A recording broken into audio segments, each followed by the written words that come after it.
louvamos a Deus e agradecemos a sua presença também conosco aqui. Por isso, esse é o momento que nós vamos começar a falar da palavra. E eu quero que você, ao abrir a palavra, ao estudarmos ela, que você feche seus olhos para então ouvirmos a oração nesse momento. Vamos orar. Obrigado, Senhor, por tua graça e teu poder. Que teu Santo Espírito permaneça conosco. Colocamos, Senhor, nossa vida em tuas mãos. Usa-nos como teus instrumentos agora, a falar ao coração dos irmãos.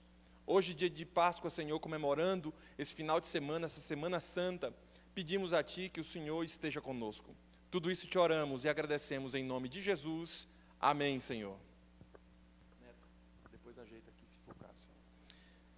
Queridos, Jesus é a nossa Páscoa.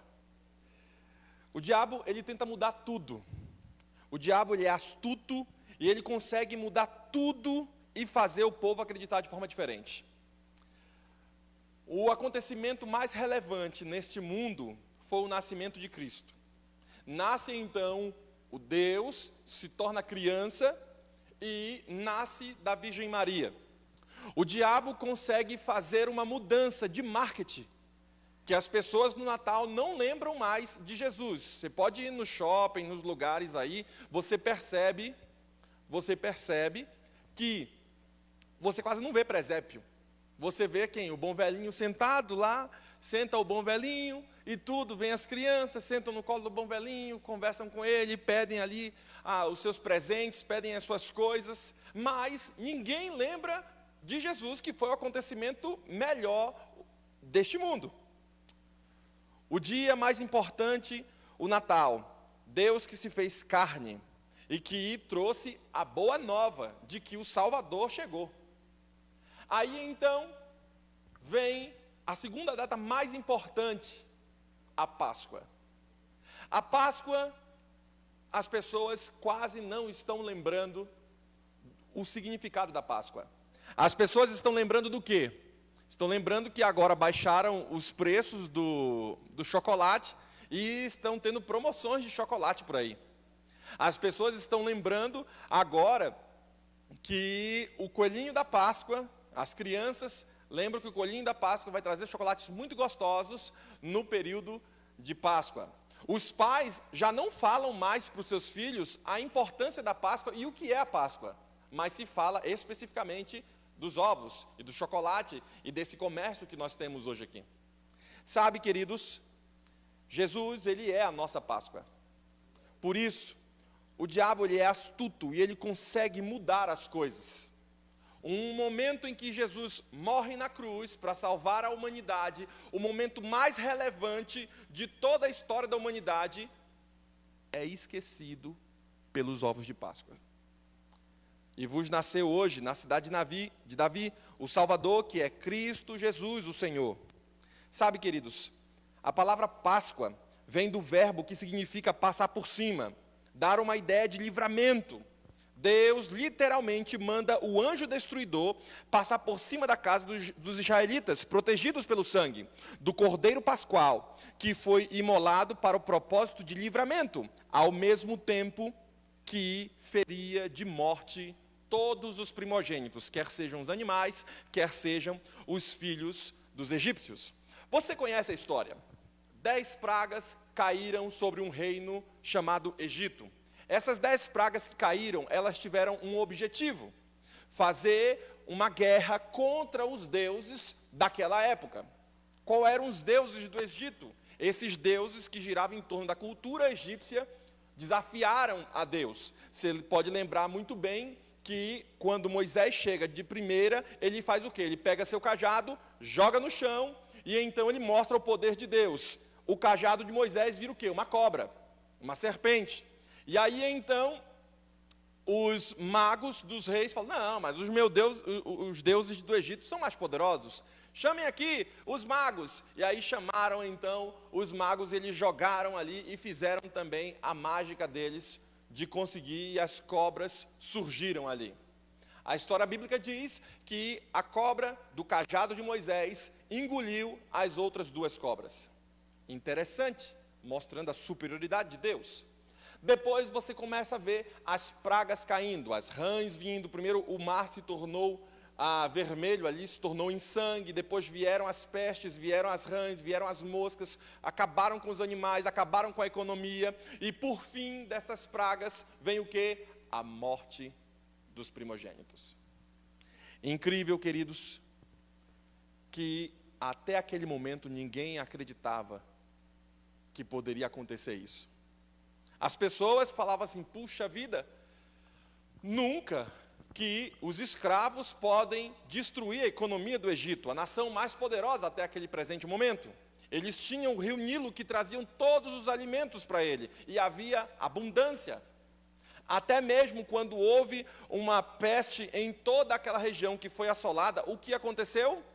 José, iluminado por Deus, fez com que toda aquela região não perecesse. E a nação dos egípcios permaneceram fortes. Nesse contexto, existem 5 verdades que eu quero falar a vocês sobre a Páscoa. Primeiro, a Páscoa tem um centro. A Páscoa tem um centro e é o Cordeiro. Abra sua Bíblia. Alguém pegou minha Bíblia aqui? Pega minha Bíblia ali, por favor. Abra sua Bíblia no livro de Êxodo, capítulo 12, versículo 21. Êxodo, capítulo 12, versículo 21. Pode abrir aí. Êxodo, capítulo 12, versículo 21. Vem falando especificamente sobre esse contexto. Jesus nos liberta. Jesus nos liberta. E então, Êxodo capítulo 12, versículo 21, diz assim, ó. Olha como fala, 12, 21.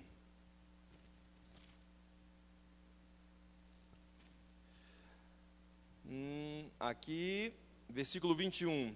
Chamou, pois, Moisés todos os anciões de Israel, e lhes disse, escolhei e tomai cordeiro segundo a vossa família, e imolai a Páscoa.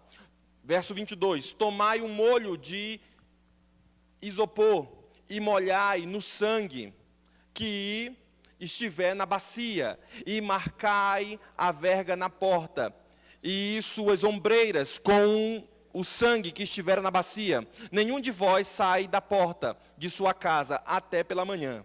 Vamos parar por aqui.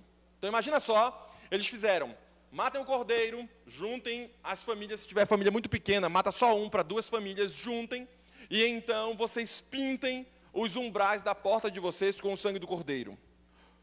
Era um coelho que estava ali, irmãos? Ou era um cordeiro? Não era um coelho, né? Você tem falado para o seu filho sobre o Cordeiro de Deus que tira o pecado do mundo? Você tem falado para ele que o Papai Noel não existe? Você tem falado para ele que o coelhinho da Páscoa também não existe? Você tem falado que o real sentido da Páscoa e do momento que estamos vivendo é a libertação de Deus, a libertação que Deus deu ao povo de Israel? Qual desses animais está no centro da Páscoa?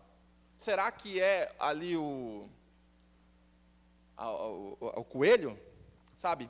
João capítulo 1, versículo 29 diz o seguinte, no dia seguinte viu João Batista a Jesus e disse, eis o Cordeiro de Deus que tira o pecado do mundo. Está dizendo, eis o coelhinho? Não. Está dizendo, eis o Cordeiro. O Cordeiro é o centro, querido irmão, da Páscoa. Sabe? Nesse contexto que o Cordeiro é o centro da Páscoa, o sistema de sacrifício estabelecido por Deus no Antigo Testamento preparou o terreno para a vinda de Jesus, o perfeito sacrifício que Deus providenciou como expiação pelos pecados do seu povo. Jesus é esse Cordeiro de Deus que tira o pecado do mundo. Ele é o perfeito sacrifício. E por isso o centro da Páscoa é Deus. O centro da Páscoa é Jesus Cristo, é o Cordeiro. Sabe, 5 verdades que muita gente está esquecendo nos dias de hoje. E por isso eu começo dizendo que a Páscoa tem como centro o Cordeiro. Também a Páscoa tem um sinal. Qual é o sinal que marca a Páscoa? O sangue. O versículo 22 que a gente leu, deixa claro que eles fizeram o quê? Colocaram numa bacia e pegaram ali e pintaram as casas com o sangue do cordeiro, fazendo referência ao sangue. E então, não pôde-se entrar na casa dos israelitas, ou daqueles que tinham as suas tendas pintadas, não pôde entrar o quê? O anjo da morte que matou os primogênitos. Lembre-se que não foi só os primogênitos humanos, mas também todos os primogênitos dos animais foram mortos. Imagine essa situação. Sabe, querido, está você pintando a sua casa com o sangue do cordeiro? Está você chamando Deus para estar diante sempre em sua casa? Para que o mal não entre em sua família? Será que estou falando com algumas pessoas que estão passando por dificuldades familiares, estão passando por problemas no casamento, estão passando por problemas na educação dos filhos? Será que não falta você chamar Deus para dentro do seu barco para que a morte e a destruição e o inimigo não leve aquilo que você conquistou na vida? Por isso, a Páscoa tem como principal, como sinal, o sangue. Lá em casa, eu mostrei ontem no Facebook, mostrei ontem o nosso culto do pôr do sol lá em casa. E nesse culto do pôr do sol, nós colocamos ali na nossa janela da nossa casa um pano vermelho, simbolizando que nossa casa estava pintada também com o pano vermelho. Vocês sabem que eu tenho 2 crianças, o Pedro e o Eduardo, e a gente precisa fazer as coisas de forma lúdica para eles. Junto com a semana que está acontecendo com os desbravadores, os aventureiros, a gente tenta fazer algumas coisas para que eles possam ver, a Débora tenta fazer ali, que eles consigam ver de forma lúdica aquilo que a Bíblia fala, e em especial a Páscoa. Nós já fizemos castelo para eles, já fizemos Jericó, e Pedro fica rodando ao redor da mesa ali para derrubar Jericó. Graças a Deus ele não derrubou a mesa. Nós colocamos algumas cadeiras e fazemos a tenda do Senhor ali, colocamos o lençol por cima, tudo para deixar mais lúdico para ele. E nessa última sexta-feira, nessa última semana, nós colocamos na nossa sacada ali um pano vermelho, simbolizando o sangue de Cristo que foi pintado, porque o principal da Páscoa não são os ovos da Páscoa, o principal da Páscoa é o sangue de Cristo e o Cordeiro de Deus que tira e liberta a gente. Por isso, Deus mandou que o sangue fosse colocado em toda a porta onde houvesse uma família de judeu. A marca do sangue do Cordeiro impediria a atuação do mal naquelas casas. E de fato, onde estava a marca do sangue, não houve morte nem destruição. Nós necessitamos, queridos irmãos, marcar com o sangue as nossas vidas também. Tem você marcado a sua vida com o sangue do Cordeiro? Tem você feito aquilo que é correto diante de Deus? Sabe, queridos, nesse contexto de marcar com o sangue, a Bíblia diz: no sangue de Cristo nós encontramos perdão para os nossos pecados. Há poder no sangue de Jesus, querido irmão. Há poder para mim, há poder para você também. Se você marcar sua vida com o sangue do Cordeiro, será que não precisa você desse perdão? Será que não precisa você pedir esse perdão a Deus? Será que hoje você não precisa pedir que essa graça se renove em sua vida? Só através do sangue de Cristo você pode ser remido. Por isso, eu coloquei como segundo item no meu sermão, na segunda verdade sobre a Páscoa, é que o sangue, ele tem, a Páscoa tem um sinal, é o sangue. Um terceiro item que quero falar a vocês: a Páscoa tem um propósito, a libertação. No propósito da Páscoa, no propósito da libertação, a celebração da Páscoa tornou-se uma recordação anual de como Deus libertou o seu povo da escravidão no Egito. Nós também tivemos os nossos dias de libertação, quando fomos salvos da morte espiritual e da escravidão do pecado. Quando você foi salvo da escravidão do pecado, quando você foi batizado, quando você aceitou a Jesus Cristo, quando você se entrega a Ele, lembre-se que se entregar a Jesus e aceitá-lo não é só no dia do batismo, mas precisa ser diário essa aceitação do Espírito Santo em sua vida, porque Ele está intercedendo por nós diante do Pai. E a Páscoa fez as pessoas lembrarem. O próprio Deus, no versículo 41 diz o seguinte, versículo 41, ainda do capítulo 12. Diz o seguinte: aconteceu que, ao cabo dos 430 anos, nesse mesmo dia, todas as hortes do Senhor saíram da terra do Egito. Então vejam, a libertação, 400 anos depois, eles ainda lembravam de que todo mundo tinha saído da onde? Do Egito. A Páscoa é um propósito, tem um propósito: libertar a gente. E nesse processo de libertar a gente, se você for liberto pelo Cordeiro de Deus, por Jesus Cristo, de fato, você será liberto e será muito livre. A verdadeira liberdade está em Deus libertar você. Sabe, queridos, algumas pessoas se sentem culpadas, por exemplo, por algum erro que cometeram e precisam ser libertas. Gostaria você de ter essa experiência de ser liberto? Como você trata esse sentimento de culpa? Nesse contexto, o sentimento de culpa moderado, por exemplo, pode até ser útil, desde que nos leve a avaliar aonde estamos errando. No entanto, quando a culpa é exagerada, ela pode trazer tragédias e consequências à nossa vida. Uma pesquisa pela Universidade de Manchester revelou que, por exemplo, que o sentimento exagerado de culpa contribui para a depressão. Ainda mais nesses estudos, além da culpa que nos torna improdutivos, aqueles que têm sentimento de culpa exacerbado, eles se tornam procrastinadores. Ou seja, sempre quer deixar para depois, sempre para depois, sempre para depois. Isso se chama procrastinar. Não só isso, as pessoas também se tornam ansiosas se elas estão com um sentimento de culpa. Ou mesmo implacáveis com seus próprios erros. Eu não posso errar assim, eu não posso mais fazer isso. Como é que eu faço isso ainda? Isso é um sentimento de culpa, que talvez você não se perceba, talvez você não tenha completa compreensão. Mas a culpa, ela pode fazer você refletir sobre o problema que você está vivendo. Mas a culpa também pode trazer essas coisas trágicas a vocês, inclusive a depressão. Nesse contexto, há um homem que errou muito. Esse homem foi Judas. Judas, um homem que errou demais. Em todos os relatos da Bíblia, Judas é incluído entre os 12 discípulos que foram escolhidos por Jesus Cristo para estarem com ele e pregarem com Jesus. Escolheram Judas. Ele recebeu o nome de Iscariotes, de seu pai. Possivelmente, ambos eram da cidade de Queriote, por isso o nome Judas Iscariotes. Uma cidade da Judéia, os demais eram galileus. Em praticamente todos os textos que a gente lê de Judas, a gente nunca vê coisa boa de Judas. A gente sempre vê coisa ruim de Judas. Toda vez que nós vamos ler alguma coisa sobre ele, é mencionado o seu nome, e o seu nome sempre está associado a algo negativo. Nesse contexto, um dos itens, João capítulo 12, versículo 6, fala que Judas era desonesto, e o seu nome estava associado à desonestidade.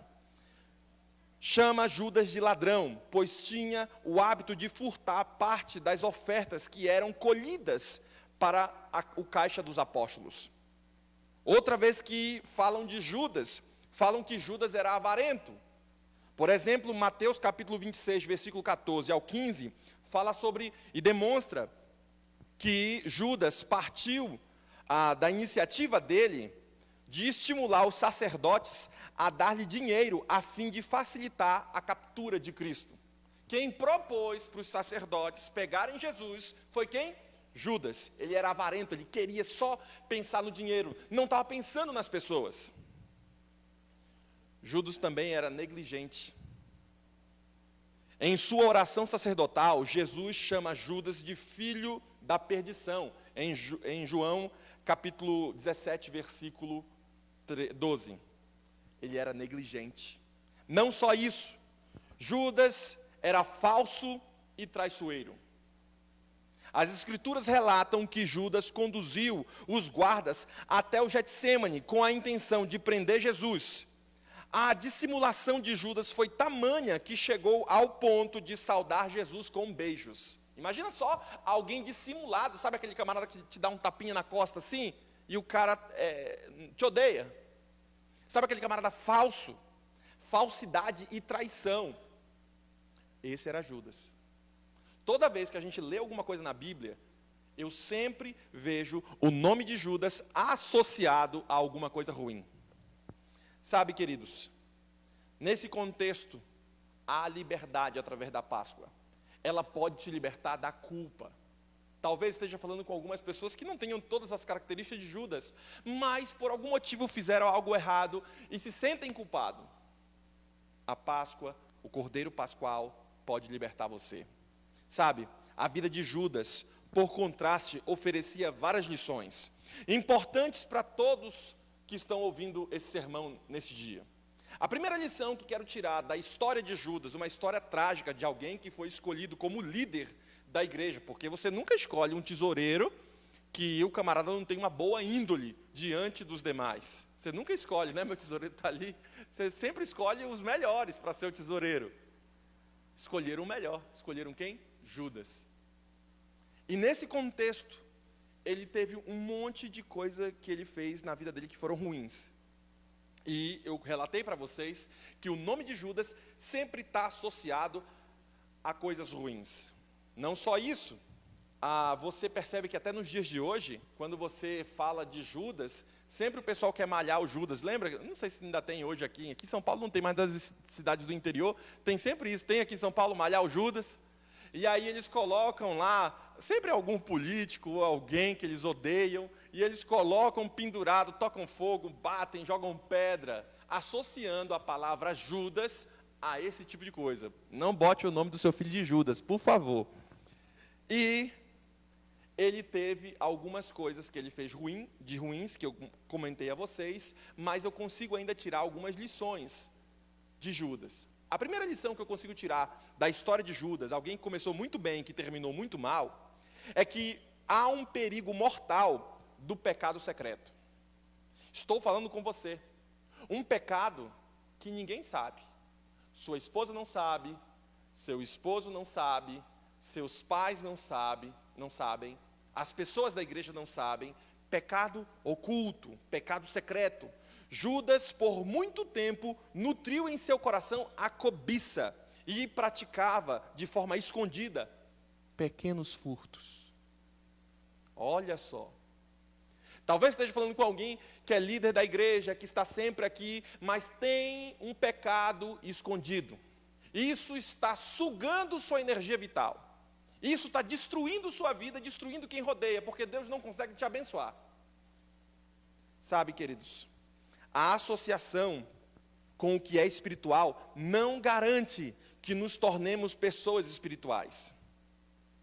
Há uma outra lição que eu consigo aprender, é esta. Quando uma pessoa está dentro da igreja, trabalhando, fazendo as coisas da igreja, fazendo as atividades da igreja, isto não garante que você também é uma pessoa espiritual. Por quê? Porque Judas andava com quem? Com Jesus. E não garantiu a ele trabalhar com Jesus, fazer as coisas com Jesus, andar na igreja, fazer as coisas da igreja, não garantiu a ele a espiritualidade que era necessário a ele. Por isso há muitas pessoas que estão trabalhando para Jesus, mas não são de Jesus. Estão trabalhando com Jesus, mas não são espirituais, ao ponto de viver a fé que Jesus prega. Nesse contexto, Judas passou 3 anos na companhia de Jesus, mas Judas não foi transformado. Muita gente que às vezes passa anos na igreja, não é transformado. Nós não conseguimos ver o Espírito de Deus nessa pessoa. E algumas pessoas que você bate o olho e você fala assim, eu sinto o Espírito do Senhor. Sabe, queridos, um terceiro item que eu tiro da história de Judas, e que a Páscoa libertaria ele, e eles estavam vivendo num período de Páscoa, e o próprio Jesus disse, eu sou o Cordeiro de Deus, que tira o pecado do mundo. Eles entenderam muito bem o que era aquilo, e se Jesus era o Cordeiro de Deus, que tirava o pecado do mundo, também poderia tirar o pecado de Judas, mas ele não entendeu assim. o sentimento de culpa pode ser mortal. Porém, em Cristo, nós podemos ser perdoados e libertos. Eu não sei qual é a culpa que você está sentindo. E eu espero que você sinta culpa pelo pecado, para então poder pedir esse perdão e essa graça de Jesus. Eis o erro da vida de Judas: não entender o amor perdoador de Deus. O erro de Judas é pensar que esse sermão seria só mais um sermão na vida dele. O erro de Judas é encarar a Páscoa como só mais um dia. E agora que está todo mundo em casa, parece que o dia de Páscoa está sendo só mais um dia. Um dia que a gente vai acordar, que está todo mundo preso aqui, está ficando igual aos outros dias. Eis o último erro de Judas. Ele não entendeu que Deus poderia perdoá-lo.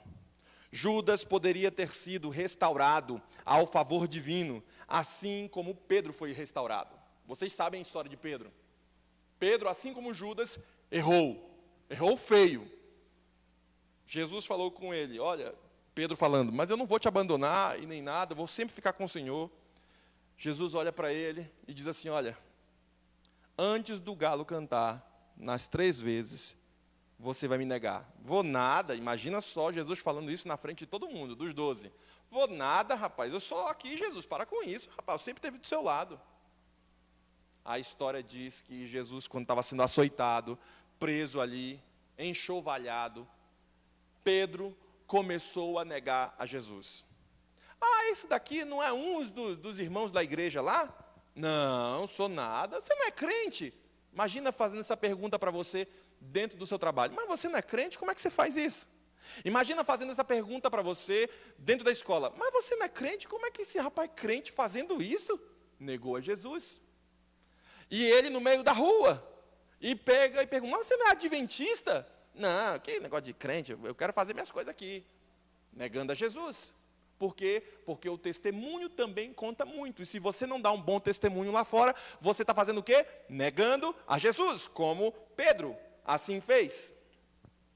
E nesse processo, a diferença de Pedro foi que quando o galo cantou, depois da 3ª vez que ele negou a Jesus, Pedro lembrou na hora o que tinha acontecido. Sabe, Pedro estava rodeando ali Jesus e vendo tudo acontecer. E houve um momento, e o relato da profetisa, é que Pedro começou até a xingar. Imagina só, um irmão da igreja, o pastor xingando e tudo mais, para não se parecer ser crente. Judas era esse grande líder dos 12 discípulos. E ele começa a demonstrar e ter atitudes que não eram de alguém que seguia o movimento de Jesus. Será que você não está assistindo coisas que pessoas de Jesus não assistem? Será que você não está ouvindo coisas que pessoas de Jesus não ouvem? Será que você não está tendo atitudes que pessoas de Jesus não devem ter?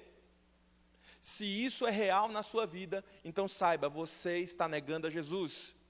E há graça para você. Há salvação para você também. Por quê? Porque estamos vivendo na Páscoa, no momento de libertação da culpa, no momento de rever nossa história. Quero, o quanto antes, poder fazer a Santa Ceia e ministrar a vocês. Por quê? Porque na Santa Ceia você pode receber o Cordeiro Pascual em sua vida.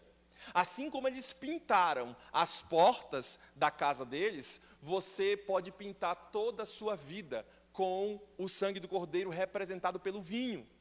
Você também pode ter o corpo de Cristo, porque lembre-se, não era só para eles pintarem ali as portas, era para eles fazerem o quê? Comerem o cordeiro. Vocês comam, se sua família é muito pequena, como é que diz o texto bíblico?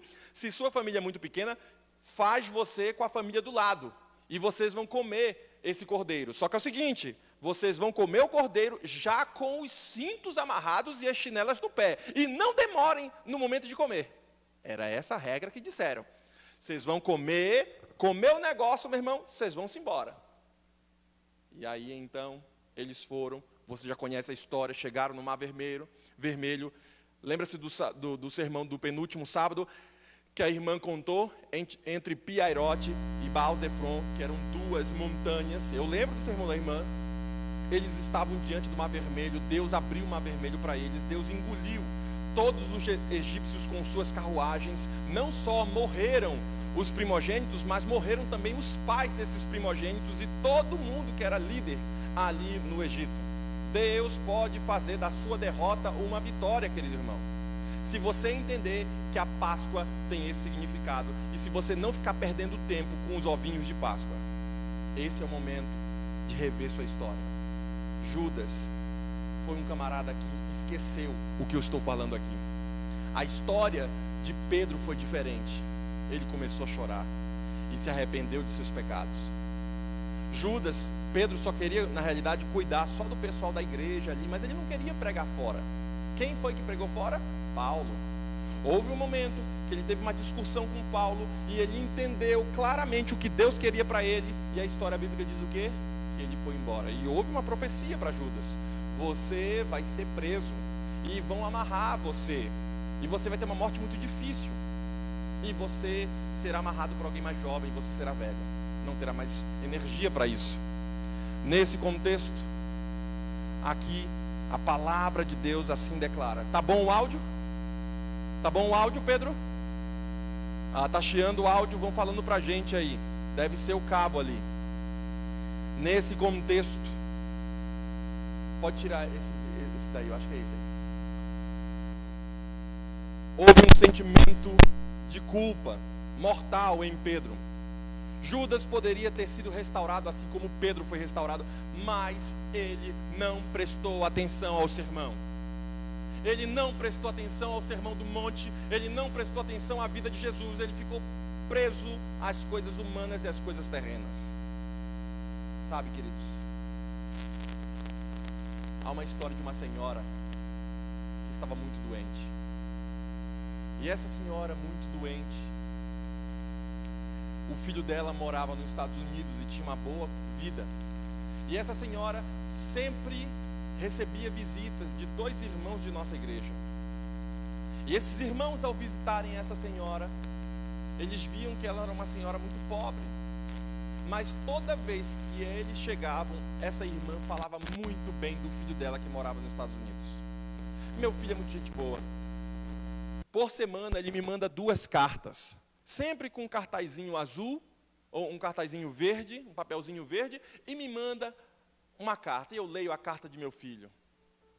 E então, passavam-se os dias, passavam-se os meses, eles visitavam constantemente aquela senhora, e ela chegou e falou: meu irmão, meu filho é muito gente boa. Os vizinhos começaram a pensar: olha, ele não é tão gente boa assim. Ele vive tão bem e deixa essa mulher morrendo aqui sem nada. E não só isso, os irmãos tinham que ali levar comida para ela. Sabe, queridos, nesse contexto, todo mundo começou a pensar mal daquele filho. Houve um momento em que aquela senhora foi indagada pelos 2 irmãos da igreja. Mas vem cá, seu filho, ele é tão bom, mas ele não te ajuda em nada. Não te manda nem o dinheiro, ele vive nos Estados Unidos tão bem, que lá é um país melhor e tudo, e não te manda nada aqui. Não manda nada, manda essa carta aqui. E como é essa carta? O que ele manda para você? Os papeizinhos verdes, coloridos assim, que tem uma fotinha de pessoas, sempre um cartaz que ele me manda. E aí então, ela vai e puxa debaixo da cama dela uma caixa cheia das cartas e dos papeizinhos verdes que seu filho mandava. Descobriu-se que aquele papelzinho verde não era como é que é o nome daquele papel que a gente manda lá? Um post, um cartaz, um cartão postal. Eram notas de $100. Toda semana ele mandava $200 para ela. E ela não sabia. Todo mundo viu aquela caixa cheia de dinheiro e de um valor considerável. Só que aquela mulher não sabia o que era, não reconhecia aquilo que seu filho mandava. E ela estava morrendo, podendo ter uma vida muito boa. Talvez esteja falando com alguém que esteja recebendo a graça de Cristo, mas não está dando tanta importância. Talvez esteja falando com alguém que está recebendo a bênção de Deus, mas talvez não esteja dando tanta importância. Por isso, esse é o momento para você rever sua história. Sabe, queridos, O Filho lhe havia enviado o necessário para que ela vivesse bem, porém ela vivia na miséria. Contudo, nós sabemos algumas coisas. O desfecho da vida de Judas foi um desfecho trágico. O que levou esse apóstolo tão promissor e altamente honrado por Deus a se tornar alguém traidor do seu próprio mestre. O que levou ele a fazer isso? Será que você consegue compreender que algumas coisas que fazemos podem nos levar a trair a causa que estamos tentando erguer? Sabe, queridos, está você lutando contra algum pecado?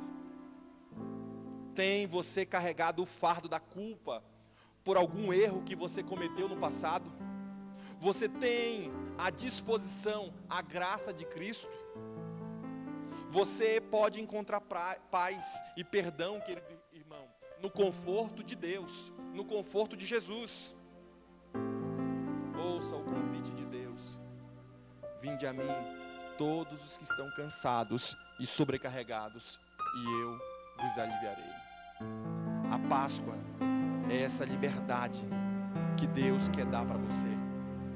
É esse significado que não se pode perder. Depois de 400 anos eles ainda estavam lembrando.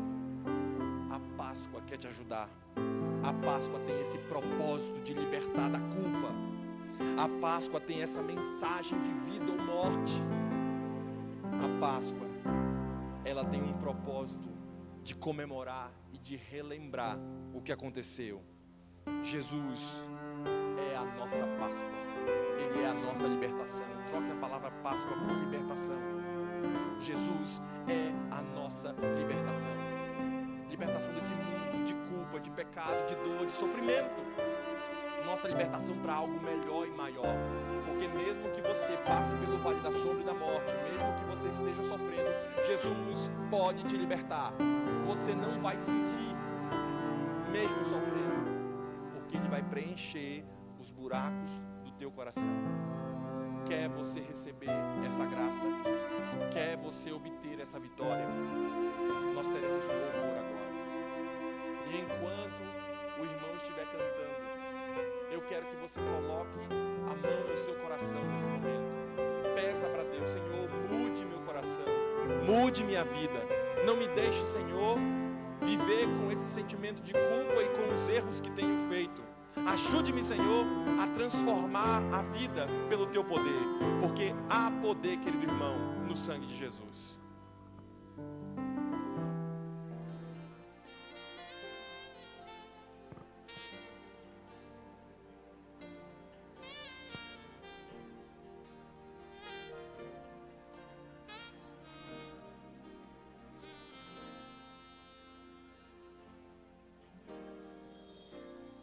Eu já tomei a decisão de me entregar a Ti. Já decidi recomeçar.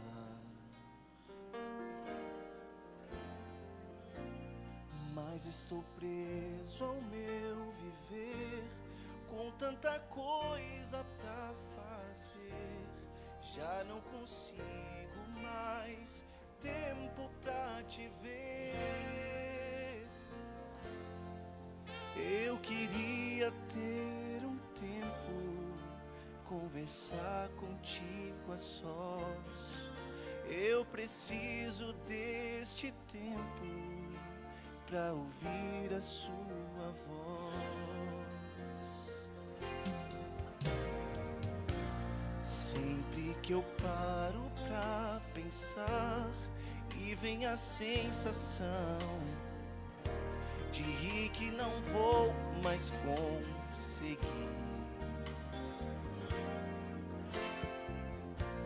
Mas quando encontro teu olhar, sinto a esperança renascer. Eu sinto a fé voltar, sei que vou vencer.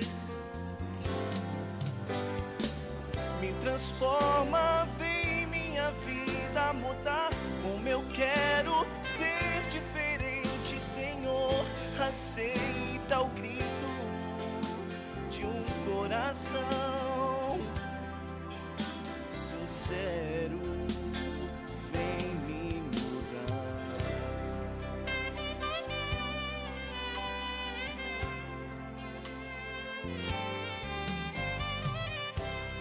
Sempre que eu paro pra pensar e vem a sensação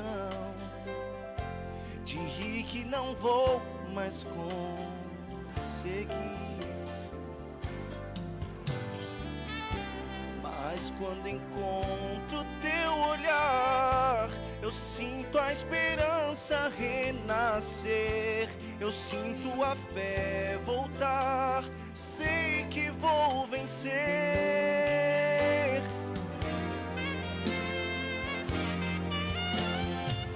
Me transforma, vem minha vida mudar, como eu quero ser diferente, Senhor, aceita o grito de um coração sincero.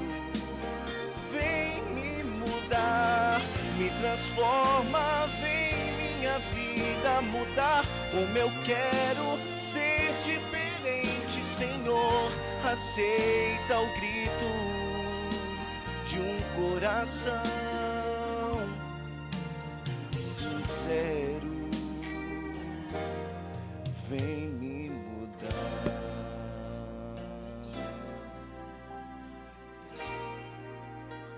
Amém. Deus pode e Deus quer mudar você. Deus pode e quer nos mudar. Queridos, a gente conclui dizendo que a nova Páscoa é celebrada na Santa Ceia. O nosso Senhor Jesus Cristo instituiu a Santa Ceia, e eu não vejo a hora de fazermos a Santa Ceia com vocês. Sabe, irmãos, Ele pegou 2 pães asmos e o dividiu ao meio, dando esses pães aos discípulos, e disse: isto é o meu corpo, oferecido por vós, fazei isso em memória de mim. Depois Ele tomou o cálice, dizendo: este cálice é a nova aliança no meu sangue, faça isso em memória de mim. Jesus instituiu a Santa Ceia como um memorial da Páscoa, lembrança. Toda vez que você tomar a Santa Ceia, e quero que o quanto antes a gente tome a Santa Ceia, saiba que é o momento de relembrar o que Deus fez. Talvez sua vida não seja tão ruim quanto a vida de Judas, mas se tem alguma coisa que está te trazendo culpa e que você fez diante do Senhor, peça perdão agora. Arrependa-se de seus pecados. Olhe para a cruz, olhe para o alvo, olhe para Jesus, porque é de lá que vem o nosso socorro. Jesus Cristo quer abençoá-lo. Jesus Cristo quer estar com você. Quer você também receber a presença dele em sua vida? Então pinte sua vida com o sangue do Cordeiro nesse momento. Peça a Ele: Senhor Jesus, transforma-me de dentro para fora. Senhor Jesus, derrama o teu manto de justiça e o teu poder sobre mim. Se você deseja receber essa graça da Páscoa, então eu convido você nesse momento a fechar seus olhos para falarmos com Deus. Senhor nosso Deus, vem minha vida mudar, como disse a música. Muda, Senhor, de dentro para fora. Ajude-nos, Senhor, a fazer da nossa vida um cheiro suave a Ti. Ajude-nos, Senhor, a nos comprometer mais com Tua palavra. Que Teu Santo Espírito, Senhor, inunde nosso coração. Que Teu Santo Espírito ilumine nossa mente, para aprendermos mais de Ti, Senhor, e nos tornarmos mais semelhantes a Ti. Louvamos o Teu nome, porque Tua graça é soberana. Louvamos o Teu nome, porque o Teu poder ainda está à nossa disposição. Logo mais, Senhor, nós estaremos reunidos aqui na igreja, e como foi dito na escola sabatina, nós acreditamos que esse primeiro sábado vai ser um sábado muito cheio. Esperamos que os irmãos nem cheguem mais atrasados, de tanta saudade de estar com o seu povo, de tanta saudade de cultuar a Deus fisicamente aqui com os irmãos. Ajude-nos, Senhor, a nos aquecer como família em Cristo. Ajude-nos, Senhor, a ter a Tua graça constante em nossa vida, e que hoje o Senhor entre em nossa vida, e que a Páscoa seja essa libertação de nossos pecados. Ajude-nos, Senhor, a ter a Tua transformação. que tua graça venha sobre nós. Nós oramos em nome de Jesus. Amém. Que Deus abençoe você, querido irmão. Ellen, pega para mim essa telha, por favor. Nós temos um presente que nós vamos sortear para vocês. Grandão está doando. Falou para não falar o nome. Grandão, você sabe quem é o desbravador Grandão. Está doando essa telha aqui. E essa telha, nós vamos estar sorteando aqui as pessoas que trouxeram alimentos. Nós queremos agradecer a todos que trouxeram alimentos. Queremos estender o nosso louvor a Deus, a você também. Porque Deus está muito contente, muito feliz, porque você também compartilhou um pouco do que você tem com outros que não têm nada. Que você seja a pessoa sorteada e receba essa telha aqui. Que o Espírito Santo esteja sobre você, esteja com o irmão que doou também essa telha. E que a graça de Cristo seja soberana. Nós estaremos aqui aguardando você trazer o alimento. Traga alimentos para abençoar aqueles que não têm. Seja você solidário. Que Deus abençoe você e que a graça esteja sobre você. Amém.